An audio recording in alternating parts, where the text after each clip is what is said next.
ഞാൻ പോയിക്കോട്ടെ. എല്ലാം കഴിഞ്ഞാ ഒതുക്കിയ പിന്നെ സവാള ഇത്തിരി കുറവുണ്ട്. നാളേക്ക് സവാള ഉണ്ടാവൂല. മൈദ നാളത്തേക്ക് കൂടി ഉണ്ടാവും. വേറെ കുഴപ്പമൊന്നും. സവാള നാളെ മേടിക്കാം അല്ലേ? ഞാൻ പോയിക്കോട്ടെ. പോയിക്കോ. അല്ല പൈസ അല്ലേ? എടാ പൈസ ഇന്നലെ വരെ ഞാൻ നിനക്ക് എന്നെയല്ലാന്നത്. ഇന്നിപ്പോ എല്ലാം ഇതിലെല്ലാം വന്ന് കിടക്കണത്.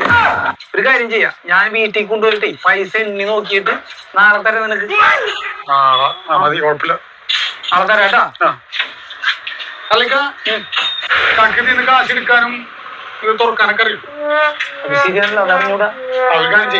നമ്മുടെ ജ്യൂസറക്കാരൻ ദിനേശനില്ലേ, ദിനേശന്റെ കടയിൽ കുറെ കാലമായിട്ട് സംഭവം.